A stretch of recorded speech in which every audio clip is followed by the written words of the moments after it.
Halo teman-teman Info Fotografi, saat kalian menyaksikan video ini, saya kemungkinan sedang berada di Bangkok, Thailand. Saya ke sana untuk menghadiri acara Fujifilm X Summit, acara tahunan Fujifilm yang kebetulan kali ini diadakan di kawasan ASEAN. Cukup dekat ya, mudah-mudahan kedepannya diadakan di Indonesia juga, misalnya di Bali atau Labuan Bajo.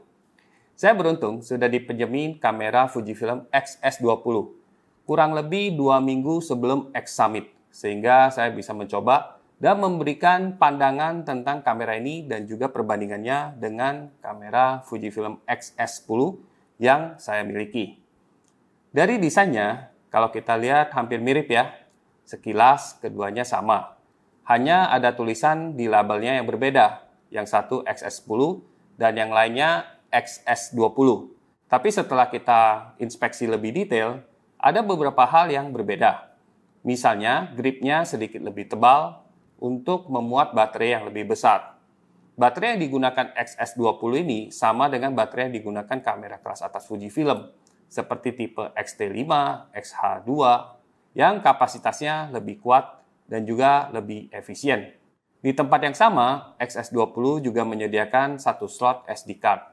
Image sensor yang digunakan sama dengan Fujifilm X-S10, yaitu 26 megapiksel dengan teknologi X-Trans sensor khas Fujifilm. Yang berbeda adalah prosesornya, yang sekarang sudah generasi yang kelima, lebih baru dari X-S10 yang masih menggunakan generasi yang keempat.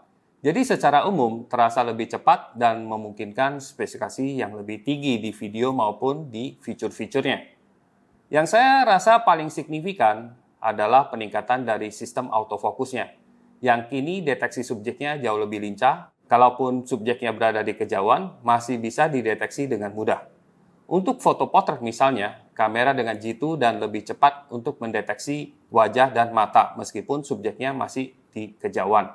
Selain itu, film simulation yang selama ini menjadi andalan Fujifilm, di XS20 ini akhirnya sudah lengkap ya, sama dengan seri XT dan XH yang terbaru. Artinya, nostalgic negatif ini sudah ada di XS20. Sedangkan di XS10 itu belum ada. Posisi joystick, tombol, dan roda dial rata-rata di posisi yang sama. Tapi kalau kita lebih teliti, di bagian atas kamera, tombol ISO dan quick menu, itu bentuknya berubah menjadi lebih persegi ya, dan lebih besar. Perubahan yang menurut saya cukup bagus. Di mode dial ada mode baru yaitu vlog. Dan sesuai dengan namanya, mode ini ideal untuk merekam vlog ya, terutama untuk pemula yang belum pernah belajar tentang videografi.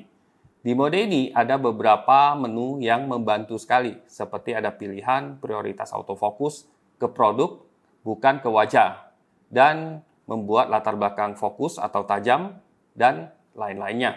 Di bagian kanan kamera, sekarang sudah ada port 3,5 mm untuk headphone jack. Nah, selama ini kamera Fujifilm yang entry level atau pemula, kalau mau pasang headphone untuk monitoring audio, kita selalu harus menggunakan adapter. Dengan adanya port untuk headphone yang dedicated, menurut saya ini langkah yang bagus. Di sebelah kiri ada port USB-C, yang ini untuk menghubungkan ke komputer atau untuk charging. Dan juga ada micro HDMI. Desain layar monitor ini tetap sama dengan XS10. Bisa diputar ke segala arah, tapi resolusinya lebih tinggi, dari 1 juta menjadi 1,6 juta. Jadi saat saya mereview foto untuk memeriksa fokus, itu bisa lebih jelas. Berat kamera XS20 ini hanya nambah sedikit dari XS10, dari 465 gram menjadi 491 gram. Ya, kurang lebih hanya 20-an gram saja. Jadi kalau kita pegang, tidak terlalu terasa ya. Menurut saya ini lumayan banget, mengingat prosesor dan baterainya sudah berbeda. Kesan awal saya adalah kamera ini adalah kamera hybrid kelas menengah yang spesifikasi foto dan videonya sama-sama bagus. Meskipun termasuk kamera yang compact, spesifikasi videonya cukup garang juga ya. XS20 ini bisa merekam video sampai 6,2K 30p dan 4K 60p dan juga 240p di Full HD.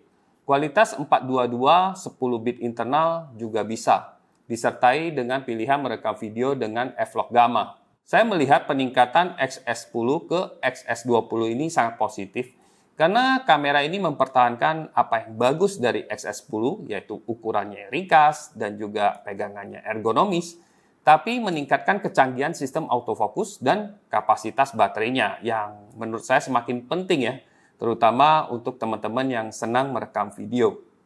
Nantikan review lengkap dari Fujifilm X-S20 di channel Info Fotografi. Jangan lupa untuk like dan subscribe. Terima kasih dan sampai jumpa lagi. Oke, bye-bye.